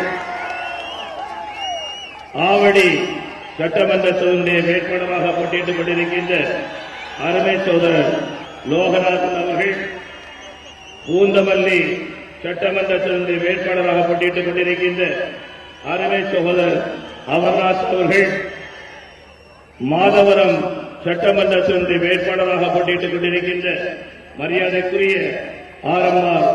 ஜானகிராமன் அவர்கள், மதுரவாயில் சட்டமன்றத்தினுடைய வேட்பாளராக இந்திய ஜனநாயக கட்சியின் மூலமாக போட்டியிட்டுக் கொண்டிருக்கின்ற மரியாதைக்குரிய ஆனந்த பிரியா அவர்கள், செங்கல்பட்டு சட்டமன்றத்தினுடைய வேட்பாளராக போட்டியிட்டுக் கொண்டிருக்கின்ற இந்திய ஜனநாயக கட்சியினுடைய மரியாதைக்குரிய வேட்பாளர் மரியாதைக்குரிய முத்துச்செல்வன் ஆகியோர்களை அறிமுகப்படுத்தி வைத்ததிலே நான் பெருமைப்படுகின்றேன். அனைவரும் உழைப்போம், கடுமையாக உழைப்போம், ஒன்றுபடுவோம், உயர்வோம், வாக்களிப்போம் தாமரைக்கு என்று கூறி உழைத்து வெற்றி பெறுவோம் என்று கூறி அமைகின்றேன். நன்றி. நாம் அத்தனை பேரும் அவளோடு எதிர்பார்த்திருக்கக்கூடிய தமிழகத்திலே கோயம்புத்தூரில் மாலை 4 மணிக்கு அவர் இறங்கிய பொழுது நானும் மரியாதை பொதுச்செயலர் முருகன் அவர்களும் சந்தோஷமும் இங்கே வந்தபொழுது வெயில் சுத்தரித்துக் கொண்டிருந்த கமலாத்தை கிளம்புகின்ற பொழுது திரு மோடி அவர்கள் கோயம்புத்தூர் விமானத்தில் இறங்கிவிட்டார் என்று தெரிந்ததுமே சூரியன் ஓடிவிட்டது, இலைகள் சாய்ந்து விட்டது. மரியாதைக்குரிய நரேந்திர மோடி அவர்களை பேசுமாறு அழைக்கிறேன். அதை நம்முடைய தேசிய செயலாளர் திரு எஸ் ராஜா அவர்கள் மொழிபெயர்ப்பார்.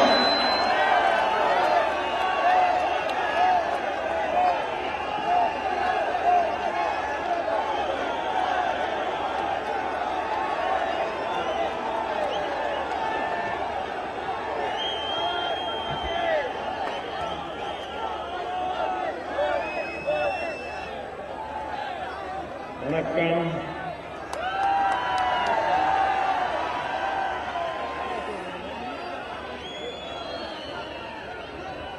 भारतीय जनता पार्टी के प्रदेश अध्यक्षा श्रीमती तमिलिसाई सौंदरराजन जी, केंद्र में मंत्रिपरिषद के मेरे साथी श्रीमान वेंकैया नायडू जी, इसी तमिलनाडु की धरती के संतान और मंत्रिपरिषद के मेरे साथी श्रीमान पोन राधाकृष्णन जी, केंद्र में मंत्रिपरिषद के मेरे साथी श्रीमान प्रकाश जावड़ेकर जी, श्री मुरलीधर राव, श्रीमान संतोष जी, और आज मेरी बात आप तक पहुंचाने का काम करने वाले भाई एच राजा, श्रीमान ला गणेशन, डॉक्टर परविंदर जी, श्रीमान देवनाथन जी, श्रीमान के.एस. नरेंद्रन जी और विशाल संख्या में आए हुए चेन्नई के मेरे प्यारे भाइयों और बहनों, மேடையிலே இருக்கின்ற பாரதிய ஜனதா கட்சியினுடைய மாநில தலைவர் டாக்டர் தமிழிசை சவுந்தரராஜன் அவர்களே, மத்தியிலே என்னோடு அமைச்சராக இருக்கின்ற திரு வெங்கையாஜி அவர்களே, மத்திய அமைச்சரும் இந்த மாநிலத்தினுடைய பாராளுமன்ற உறுப்பினருமான திரு பொன் ராதாகிருஷ்ணன் அவர்களே, திரு பிரகாஷ் ஜாவ்டேகர் அவர்களே, பொதுச் செயலாளர் திரு முரளிதர் ராவ் அவர்களே, என்னுடைய பேச்சை இங்கு மொழிபெயர்க்க வந்திருக்கின்ற ஹெச் ராஜா அவர்களே, திரு இலா கணேசன்ஜி அவர்களே, திரு தேவநாதன் அவர்களே, திரு பாரிவேந்தர் அவர்களே, திரு சந்தோஷ்ஜி அவர்களே, திரு கே.எஸ். நரேந்திரன் அவர்களே, மிக பெருத்த எண்ணிக்கையில் இங்கே கூடியிருக்கின்ற சென்னை வாசி சகோதரர்களே, சகோதரிகளே, எனதினியா தலைநகர்வாழ் பேருமக்களே வணக்கம்.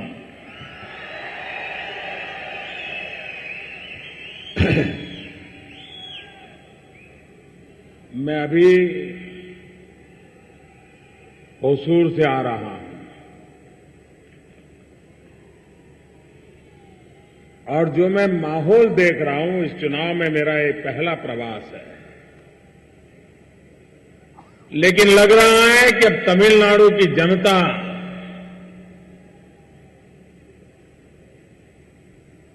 एक नई सोच के साथ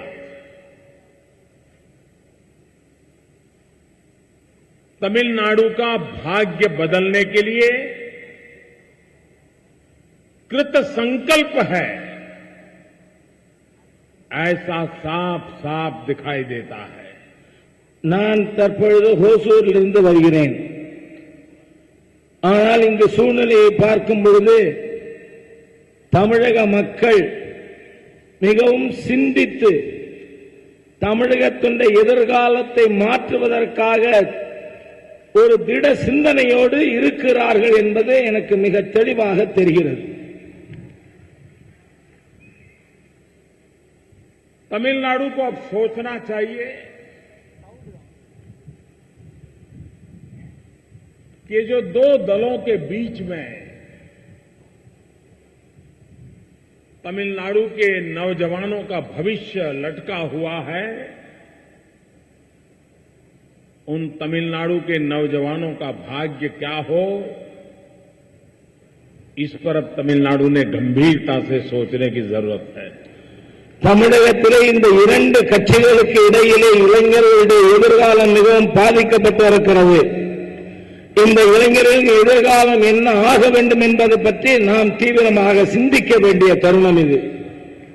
सामान्य रीत से चुनाव, कौन एमएलए बने, कौन पार्टी जीत करके आए, किसकी सरकार बने, उसके इर्द गिर्द होते हैं।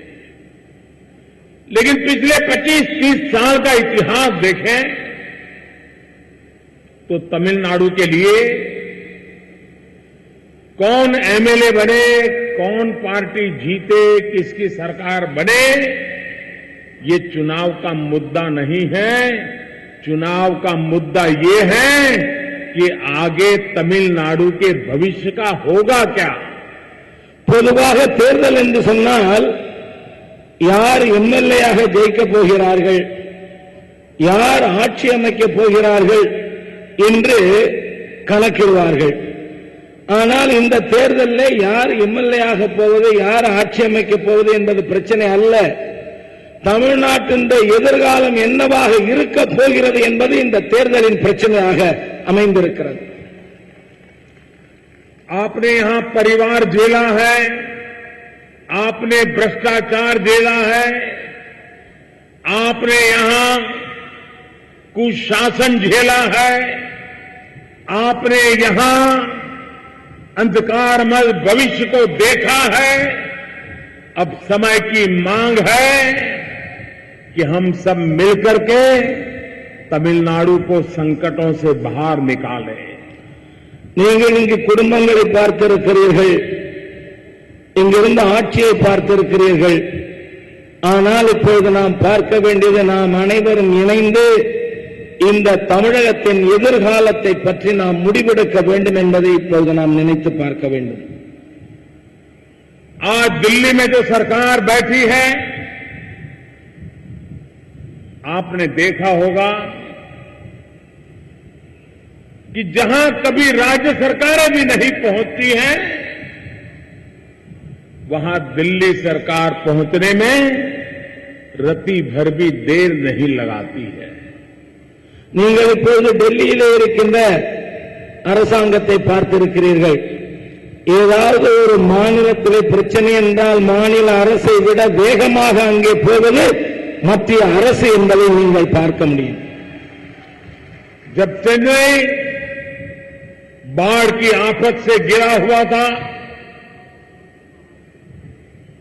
वर्षा बंद नहीं हो रही थी, नदी का पानी कम नहीं हो रहा था, लोग जीवन मरण के साथ लड़ाई लड़ रहे थे, उस समय दिल्ली पूरी तरह चेन्नई के सुख दुख का साथी बना, सेना को भेजा, साथियों को भेजा, मैं खुद दौड़ के आया और आपके दुख को कम करने के लिए जितना कर सकता था उसमें कोई कोताही नहीं बरतने दी। நீங்கள் சமீபத்திலே தமிழகத்திலே சென்னையிலே வெள்ளப்பெருக்கெடுத்து ஓடியது. மழை நிற்கவில்லை, ஆறுகள் நிரம்பி வடிந்தன. மக்கள் ஜீவனுக்கும் மரணத்திற்கும் இடையிலே உயிர் போராட்டத்திலே இருந்தார்கள். அந்த சமயத்திலே உடனடியாக நாம் விமானப்படை, கப்பற்படைகளை அனுப்பினோம், அதிகாரிகளை அனுப்பினோம். நான் நேரடியாக வந்தேன்.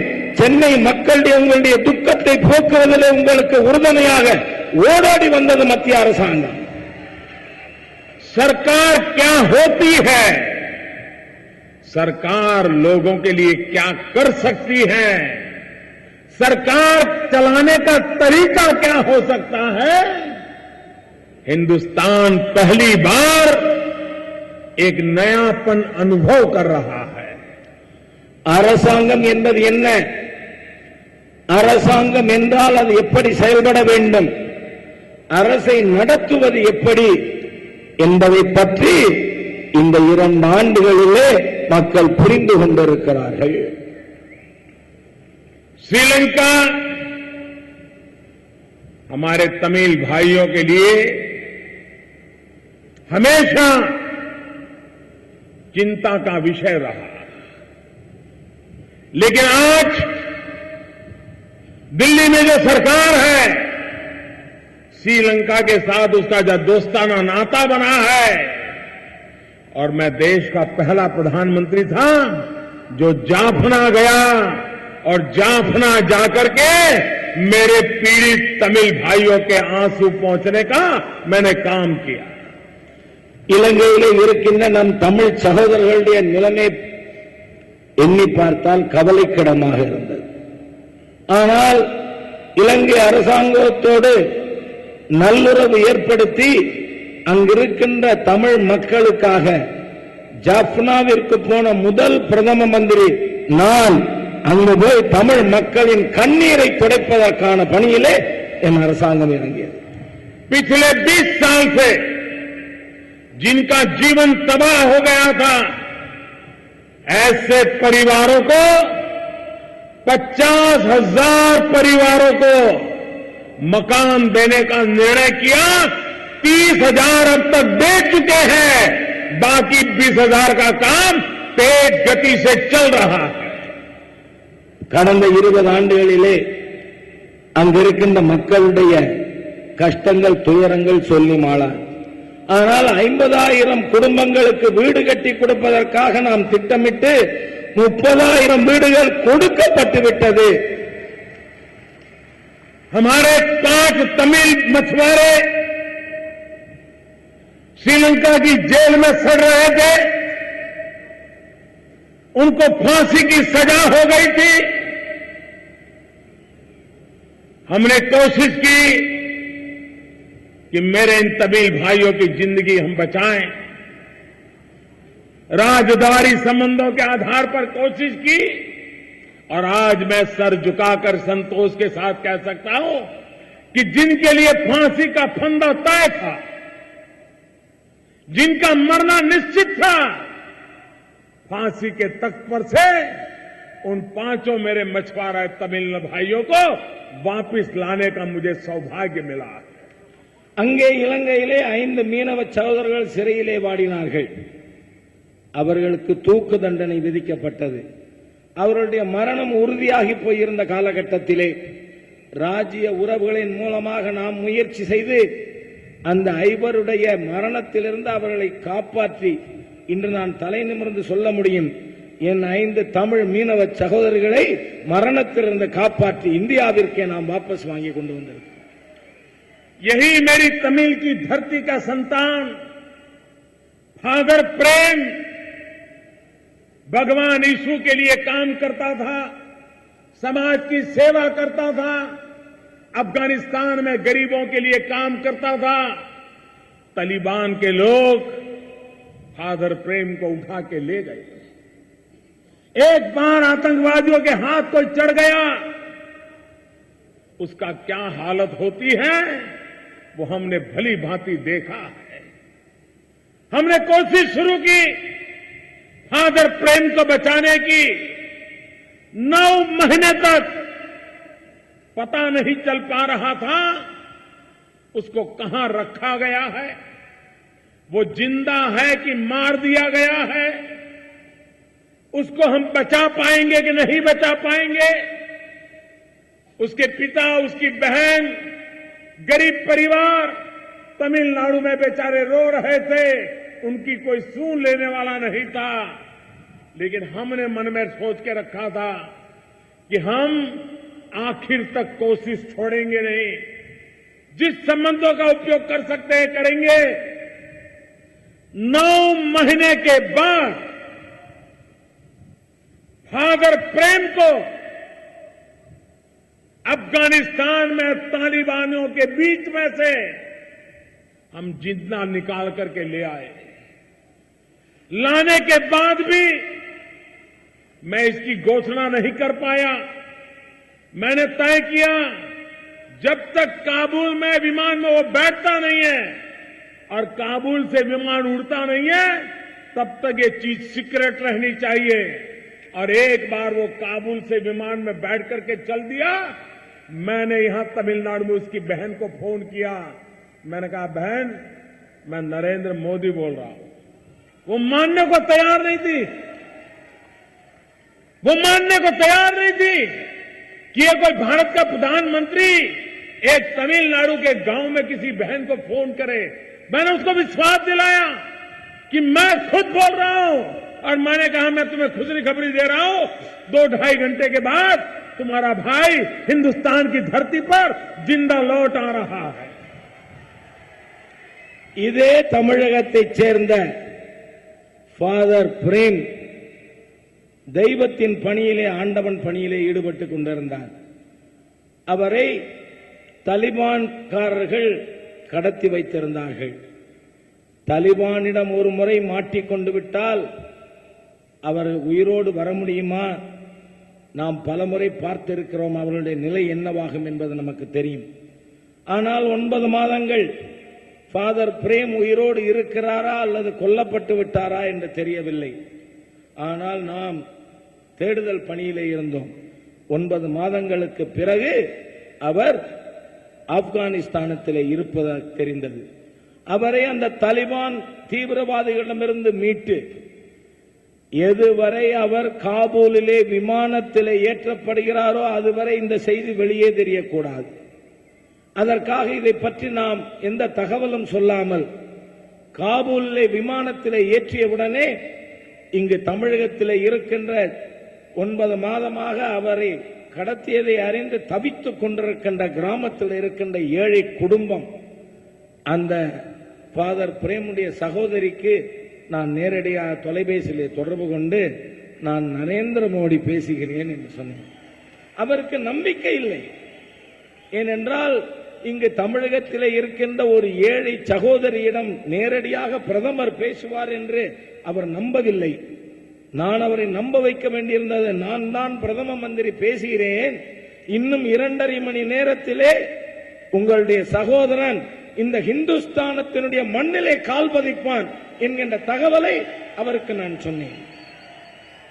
मेरे तमिलनाडु के भाइयों बहनों, आप तुलना कीजिए कि इस देश के सामान्य मानवी के लिए जीने वाली, जूझने वाली संवेदनशील सरकार कैसी होती है, इसके ये कुछ उदाहरण मैं आपके सामने प्रस्तुत किए हैं. சகோதரர்களே, சகோதரிகளே, எடை போட்டு பாருங்கள். மக்களுக்காக சட்டப்படி உயிரோட்டத்தோடு செயல்படுகின்ற ஒரு அரசாங்கம் எப்படி செயல்படுகிறது என்பதற்கான உதாரணங்களை உங்களுக்கு எடுத்துச் சொல்வதற்காகத்தான் நான் இந்த விஷயங்களை பற்றி இப்பொழுது சொல்லி இருக்கிறேன். अब तमिलनाडु को तय कर रहा है कि आपको आपके लिए जीने मरने वाली सरकार चाहिए कि आपको अपने नसीब पर जीने के लिए मजबूर करने वाली सरकार चाहिए. இப்பொழுது நீங்கள் முடிவு செய்ய வேண்டும். உங்களுக்காக வாழ்ந்து உங்களுக்காக வீழ்கின்ற ஒரு அரசாங்கம் வேண்டுமா உங்களோடு இருப்பதற்கு, அல்லது உங்களை கஷ்டங்களிலே தள்ளக்கூடிய ஆட்சி வேண்டுமா இந்த தமிழகத்திலே என்று நீங்கள் முடிவு செய்யுங்கள். आज पूरे विश्व में मंदी का दौर चल रहा है. चाइना जैसे देश भी आर्थिक संकट से गुजर रहे हैं और पूरी दुनिया एक स्वर से कह रही है, चाहे वर्ल्ड बैंक हो, IMF हो, क्रेडिट रेटिंग एजेंसीज हो, हर कोई एक स्वर से कह रहा है कि आज दुनिया की आर्थिक मंदी में भी अगर कोई सितारा चमक रहा है तो उस सितारे का नाम हिंदुस्तान है. இன்று உலகம் மிகப்பெரிய பொருளாதார சரிவை நோக்கி சென்று கொண்டிருக்கிறது. அது சீனாவாக இருக்கலாம், எந்த ஒரு நாடாக வேண்டுமானாலும் இருக்கலாம். ஆனால் இன்று IMF போன்ற அல்லது உலக அளவிலே இருக்கின்ற கிரெடிட் ஏஜென்சிஸ் யாராக இருந்தாலும் சரி, உலகமே மிக பெரிய சரிவை நோக்கி சென்று கொண்டிருக்கின்ற நேரத்திலே மின்னுகின்ற நட்சத்திரமாக பொருளாதாரத்திலே இருக்கின்ற ஒரு நாடு உண்டு என்று சொன்னால் அது பாரதம் என்று அனைவரும் சொல்லிக் கொண்டிருக்கிறார்கள். और मेरे प्यारे भाइयों बहनों, जब पूरी दुनिया संकट में हो, अकेला हिंदुस्तान बचा हुआ हो, तो वो सिर्फ भाग्य के कारण नहीं हो रहा है, ये प्रयासों का परिणाम है। एक के बाद एक सुविचारित रूप से जो आर्थिक कदम लिए गए, उसका परिणाम है कि आज दुनिया में जो बड़ी बड़ी इकोनॉमी है, उसमें सबसे तेज गति से चलने वाली इकोनॉमी है तो वह हिंदुस्तान की है.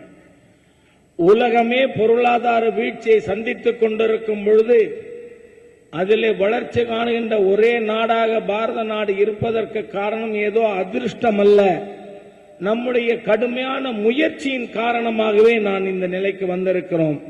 ஆகவே கடுமையாக உழைத்து இந்த நாட்டை முன்னேற்றுவதற்கான நம் முயற்சியின் மூலமாக இந்த உலகத்திலே பொருளாதார வளர்ச்சி காணுகின்ற ஒரு தனிப்பட்ட ஒரு நாடாக பாரத நாடு இருந்து கொண்டிருக்கிறது. और इसलिए भाइयों बहनों, भारत एक उज्जवल भविष्य की ओर बहुत बड़ी मक्कमता के साथ आज आगे बढ़ रहा है. और भारत आगे बढ़ेगा तो भारत की आने वाली पीढ़ियों का भाग्य बदलेगा. இன்று உலகம் முழுவதும் மிக வேகமாக பாரத நாடு வளர்ந்து கொண்டிருக்கிறது. உலகத்திலே பாரத நாடு இவ்வளவு வேகமாக பொருளாதார வளர்ச்சி அடைகிறது என்று சொன்னால் நம் அடுத்த தலைமுறை அதன் பலனை அடையப் போகிறது என்ற அர்த்தம். पहले सरकारें होती थी, उन सरकारों को अगर दिल्ली में वो एकाध निर्णय कर दे, दिल्ली के विज्ञान भवन में दिया जला करके योजना का उद्घाटन कर दें, तो पूरे हिंदुस्तान में उनके गाजे बाजे बजाने वाले जो लोग थे वो 6 महीने तक नाचते रहते थे, कहते रहते थे कि सरकार अच्छा काम कर रही है, देखो सरकार ने ये किया, सरकार ने ये किया. ये सब आपने देखा है, लेकिन वो योजना कभी विज्ञान भवन के बाहर नहीं निकल पाती थी, कभी सरकारी फाइलों से नकल नहीं पाती थी, कभी गरीब की झोपड़ी तक पहुंच नहीं पाती थी. அதாவது இதற்கு முன்பாக டெல்லியிலே இருந்த அரசாங்கம் ஏதாவது ஒரு திட்டத்தை துவங்க வேண்டும் என்று சொன்னால் டெல்லியிலே இருக்கின்ற விஞ்ஞான் பவனிலே குத்துவிளக்கு ஏற்றி அந்த திட்டத்தை துவங்குவார்கள். 6 மாதத்திற்கு நாடு முழுவதும் இந்த திட்டம் வந்திருக்கிறது என்று பேசிக் கொண்டிருப்பார்கள். ஆனால் அந்த திட்டம் நம்முடைய ஊரில் இருக்கின்ற ஒரு ஏழையின் குடிசை வரை வந்திருக்கிறதா?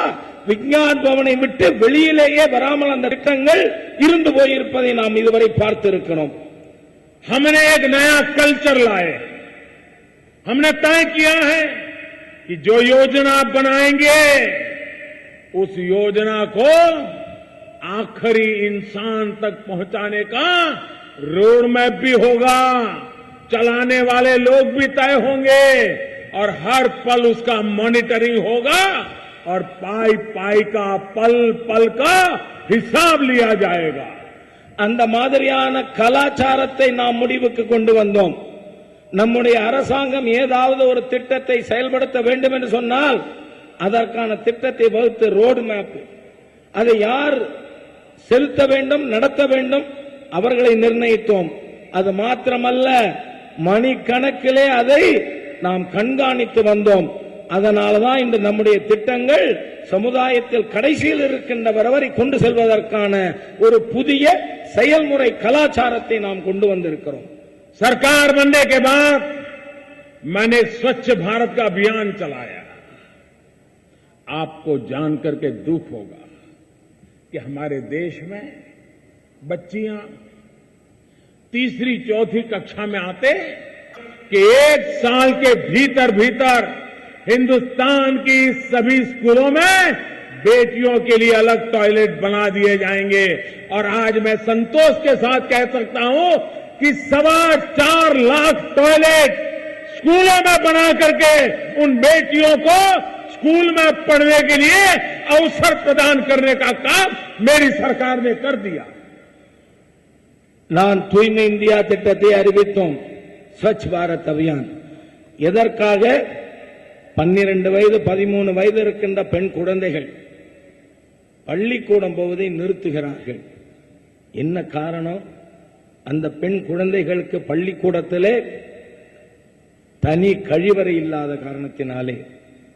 நான் அதனால்தான் ஒரு சங்கல்பம் எடுத்தேன், இந்த ஒரு ஆண்டிற்குள் பள்ளிக்கூடம் அனைத்திலும் பெண் குழந்தைகளுக்காக தனி கழிவறை இருக்க வேண்டும் என்று 125 லட்சம் கோடி பள்ளிக்கூடங்களிலே இதுவரை கழிவறைகள் கட்டப்பட்டிருக்கிறது என்பதை கர்வத்தோடு என்னால் இங்கு எடுத்துச் சொல்ல முடியும். देश में बैंकों का राष्ट्रीयकरण हुआ था,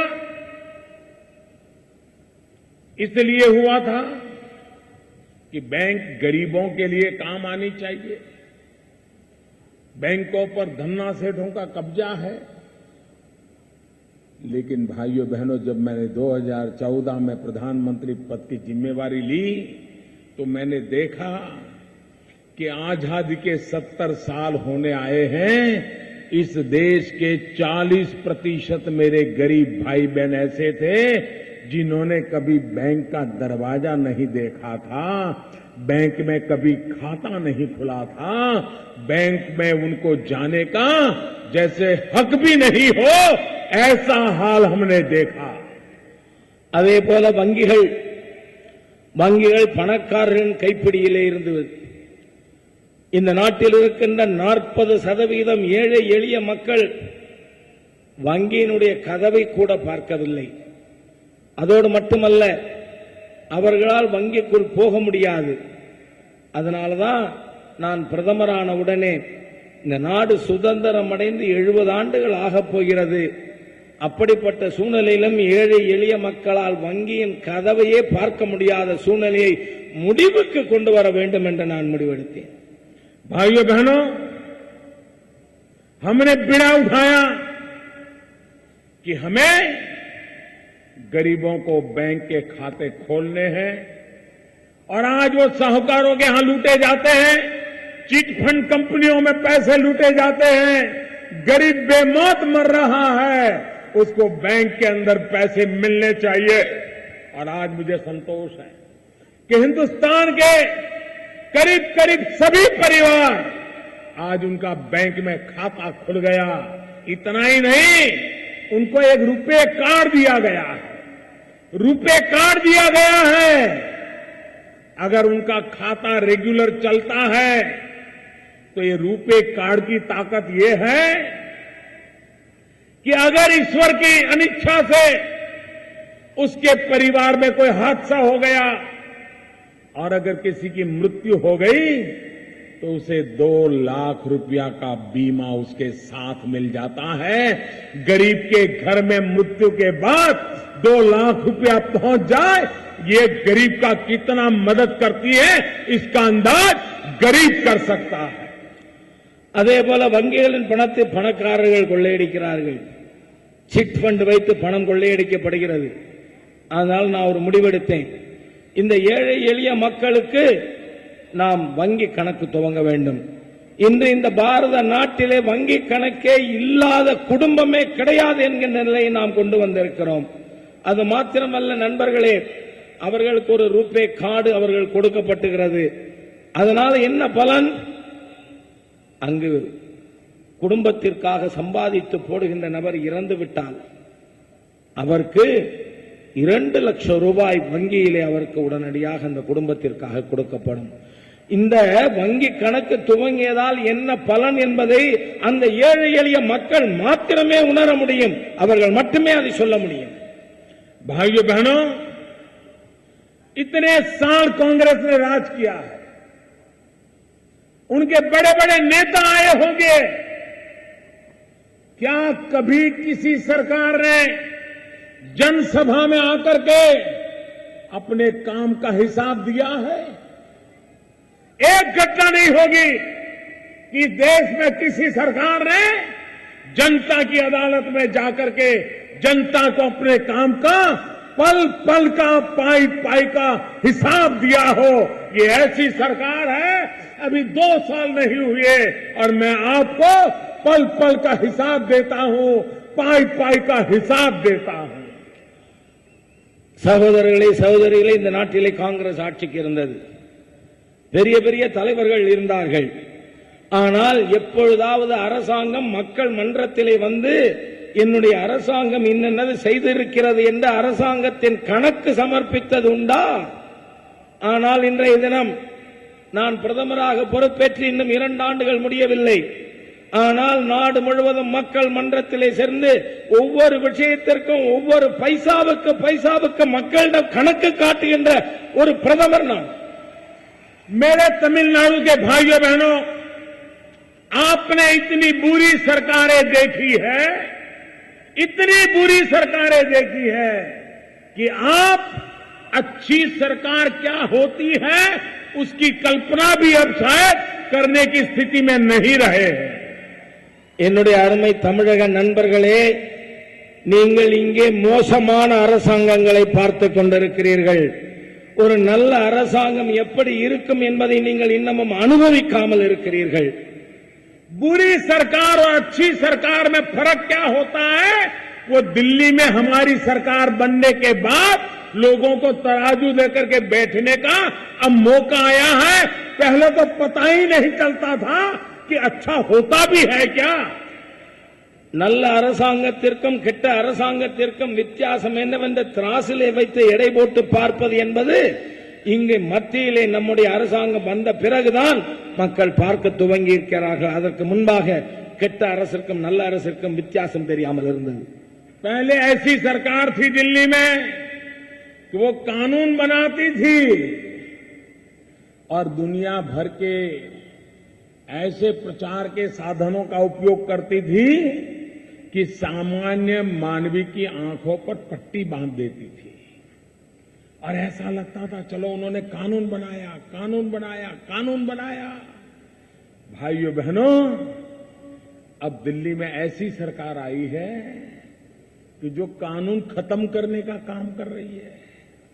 मैंने आकर के अब तक 1100 कानून खत्म किए, 1100 कानून खत्म किए। सामान्य मानवी को परेशान करने वाले कानूनों का ऐसा जंगल बना हुआ था, एक के बाद एक कानून खत्म कर रहा हूं ताकि सामान्य मानवी खुली हवा में सांस लेने वाली जिंदगी जी सके. இந்த முந்தைய அரசாங்கம் சட்டங்கள் இயற்றியது. அவர்கள் என்ன சொன்னார்கள், நாங்கள் சட்டம் இயற்றியிருக்கிறோம் என்று.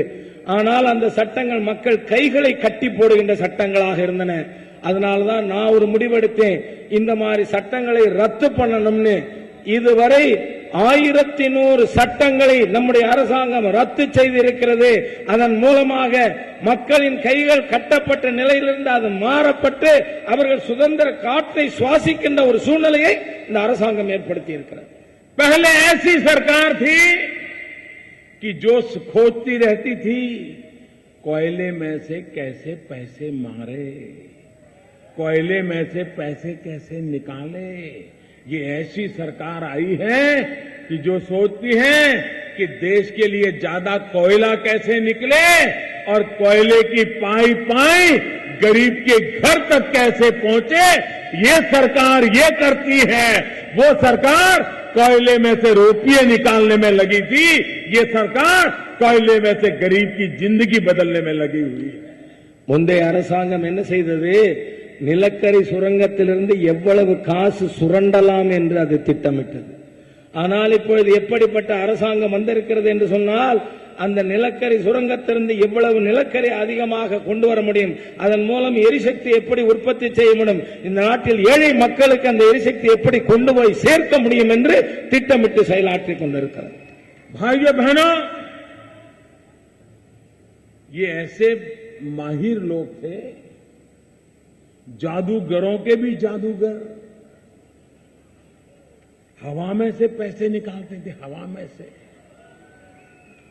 आसमान में से पैसे निकालते थे। 2G, 3G, न जाने कितने कितने जी, और तमिलनाडु में भी लोग बैठे हैं 2G, 3G वाले। कहां से रुपये मिले, यही काम करते रहते थे। और ये दिल्ली में सरकार आई है जिसने 2G, 3G, 4G उसका ऑक्शन किया, और हिंदुस्तान सरकार की तिजोरी में अरबों खरबों रुपये आ गए, जिससे डिजिटल इंडिया का कैंपेन चल रहा है। गांव गांव डिजिटल इंडिया का काम चल रहा है।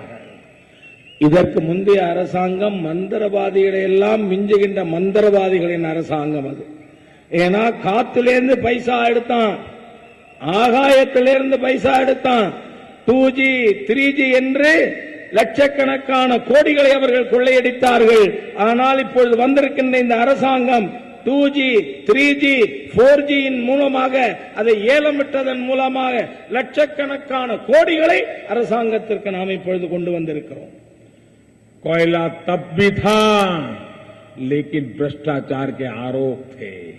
कोयला आज भी है, लेकिन सरकार की ईमानदारी की वाहवाही हो रही है। நிலக்கரி சுரங்கங்கள் இருந்தது, அது அதன் மூலமாக ஊழல் செய்யப்பட்டது. நிலக்கரி சுரங்கங்கள் மக்களுக்காக பயன்படாமல் இருந்தது.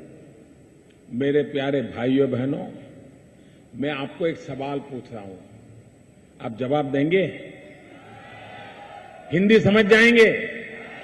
अच्छा, जो हिंदी में समझे वो हिंदी में जवाब दे, वरना तमिल में पूछेंगे तो तमिल में जवाब देना। அதாவது நான் உங்களிடம் ஒரு கேள்வி கேட்க விரும்புகிறேன், நீங்கள் பதில் அளிப்பீர்களா? ஹிந்தி புரிந்து கொள்வீர்களா? ஹிந்தி புரிந்தவர்கள் ஹிந்தியிலே பதில் தாருங்கள், இல்லை என்றால் தமிழிலே சொன்ன பிறகு தமிழிலே பதில் தாருங்கள். मुझे बताइए, आप में से किसी का भी इटाली में रिश्तेदार है क्या? इटली में आपका कोई रिश्तेदार है क्या? इटली में मेरा कोई रिश्तेदार है क्या? इसमें से किसी का भी इटली में कोई रिश्तेदार है क्या? அதாவது உங்கள யாருக்காவது இத்தாலியிலே உறவினர்கள் இருக்கிறார்களா? எனக்கு இத்தாலியிலே யாராவது உறவினர் இருக்கிறார்களா? இங்கு இருப்பவர்களுக்கு யாருக்காவது இத்தாலியிலே உறவினர் இருக்காங்களா? अब इटली की कोर्ट हम लोगों को तो जानती नहीं है, किसको जानती है मुझे मालूम नहीं है। लेकिन अगर इटली की कोर्ट कहती है कि भारत सरकार में पहले जो लोग बैठे थे उनके और उनका ड्राइविंग फोर्स, इन्होंने अगस्त हेलीकॉप्टर में रुपये खाए हैं, बताइए ये कोई हिंदुस्तान की कोर्ट ने कहा है? ये भाजपा ने कहा है? ये मेरी सरकार ने कहा है? इटली की कोर्ट ने कहा है कि नहीं कहा है? इटली में हमारा तो कोई रिश्तेदार है नहीं ना। भाइयों बहनों, तो फिर ये दिल्ली में हमारे खिलाफ चूचा चूचा क्यों की जा रही है? நமக்கு இத்தாலியை பற்றியே தெரியாது. ஆனால் இத்தாலியில் இருக்கின்ற ஒரு அரசாங்கம், நீதிமன்றம், முன்னாள் காங்கிரஸ் கட்சியிலே ஆட்சியிலே இருந்தவர்கள், அந்த ஆட்சிக்கு பின்பலமாக இருந்தவர்கள், இவர்கள் அகஸ்டா ஹெலிகாப்டர் பேரத்தில் ஊழல் செய்திருக்கிறார்கள் என்று தீர்ப்பளித்திருக்கிறது. இது யாரு? நாம சொன்னது குற்றச்சாட்டா? நான் சொன்னேனா? இந்திய அரசாங்கம் சொன்னதா? ஆனால் இந்த குற்றச்சாட்டு வந்த பிறகு நம் மீது எதற்காக இவர்கள் கோபப்படுகிறார்கள், குற்றம் சாட்டுகிறார்கள்? भाइयों बहनों, भ्रष्टाचार के खिलाफ दिल्ली में एक ऐसी सरकार बैठी है कि जिसने एक एक करके ऐसे कदम उठाए हैं कि भ्रष्टाचारियों को जरा तकलीफ होने लगी है। बिचौलियों की दुकानें बंद हो गई है। जो लूट का माल खाते थे उनके लिए अब यहां रहना मुश्किल होता जा रहा है और इसलिए जब भी आपको कहीं से भी मोदी के खिलाफ अगर तेज आवाज सुनाई दे तो समझ लेना कि मोदी ने स्क्रू टाइट किया है। அதாவது ஊழலுக்கு எதிராக மத்திய அரசாங்கம் ஒவ்வொன்றாக நாம் இப்பொழுது நடவடிக்கை எடுத்து வருகிறோம்.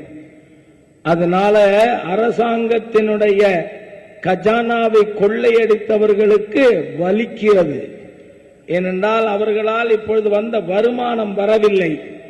அதன் காரணமாக தான் அவர்கள் இப்பொழுது நமக்கு எதிராக கூச்சல் போடுகிறார்கள்.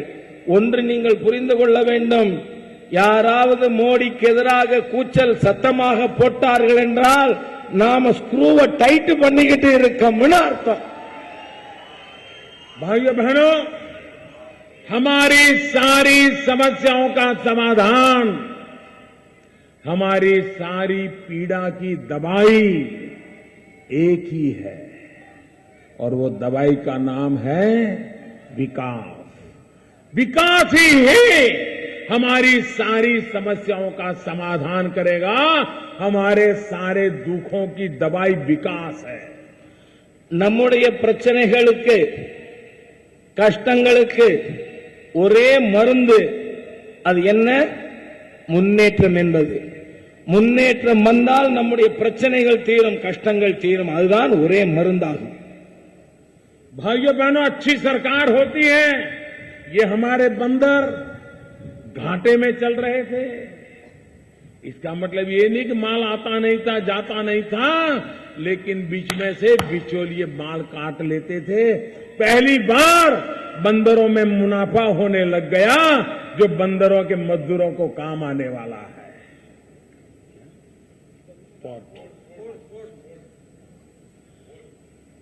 விளையாட்டுல நம் நாட்டில முன்னேற்றமே இல்லாமல் வெற்றி பெறாமல் இருந்த சூழ்நிலையிலே நாம் எடுத்திருக்கின்ற நடவடிக்கையின் காரணமாக இப்பொழுது அந்த துறையிலும் முன்னேற்றம் காண்பதற்கான வழிவகைகளை செய்திருக்கிறோம்.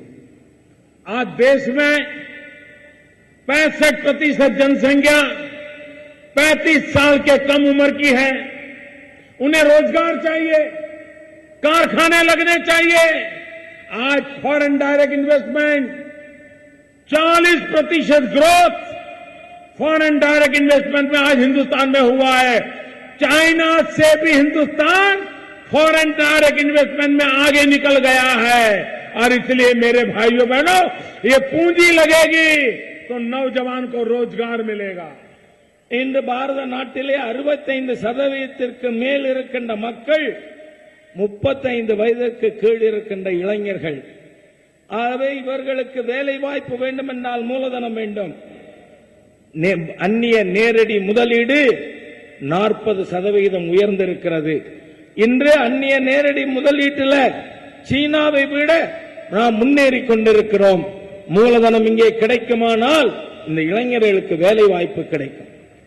भाइयों बहनों, हमने नौजवानों के रोजगार के लिए तो बुजुर्गों के लिए दवाई की भी चिंता की है।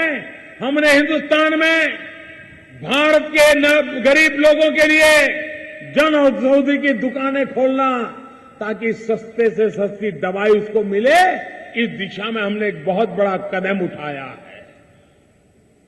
நண்பர்களே, சகோதரர்களே, எப்படி இளைஞர்களுடைய முன்னேற்றத்திற்காக நாம் கவலைப்படுகிறோமோ அதுபோல வயதான மக்களுடைய நலன் கருதியும் இந்த அரசாங்கம் செயல்பட்டுக் கொண்டிருக்கிறது. அதனால்தான் நாம் ஆயிரக்கணக்கான மருந்து கடைகளை திறந்ததன் மூலம் ஏழை எளிய மக்களுக்கு, வயதானவர்களுக்கு மலிவான விலையிலே மருந்து கிடைப்பதற்கான ஏற்பாட்டினை இந்த அரசாங்கம் செய்திருக்கிறது. Startup India, stand up India, skill India, digital India, मुद्रा योजना, ये सारी योजनाएं नौजवान को रोजगार देने वाली योजनाएं हैं, भारत को आर्थिक ताकत देने वाली योजनाएं हैं। அதே போல start up India, stand up India, skill India development ஆகிய திட்டங்கள், முத்ரா வங்கி திட்டம், இவை அனைத்துமே இளைஞர்களுக்கு வேலை வாய்ப்பை உருவாக்குவதற்காக நாம் கொண்டு வந்திருக்கின்ற திட்டங்களாகும். ये जितनी योजनाएं हैं, मैं एक सप्ताह भर यहां इस पर भाषण कर सकता हूं. मैं आपसे आग्रह इतना ही करने आया हूं, ये सारी योजनाओं का लाभ तमिलनाडु को मिलना चाहिए, तमिलनाडु के गरीब व्यक्ति को मिलना चाहिए. आप भारतीय जनता पार्टी के प्रतिनिधियों को जिता करके बिठाइए, वो आपके अधिकारों के लिए लड़ाई लड़ेंगे, वो आपको सुविधाएं मिले उसमें जी जान से जुटेंगे. ये मैं आपको विश्वास दिलाने आया हूं और इसलिए मैं आपसे आग्रह करने आया हूं कि भारतीय जनता पार्टी के मेरे साथियों को विजयी बनाइए. दिल्ली की एक एक योजना आपके घर तक लाने का काम ये मेरे साथी करेंगे, आपकी जिंदगी को बदल देंगे. நாம் கொண்டு வந்திருக்கின்ற இந்த திட்டங்களை, சாதனைகளை பற்றி என்னால் ஒரு வாரம் உரையாற்ற முடியும் உங்கள் முன்பாக. நான் எதற்காக இங்கே வந்திருக்கிறேன் என்று சொன்னால், இந்த திட்டங்கள் தமிழகத்திற்கு வர வேண்டும், இங்க இருக்கின்ற ஒவ்வொரு வீட்டுக்கும் இந்த திட்டம் போய் சேர வேண்டும்.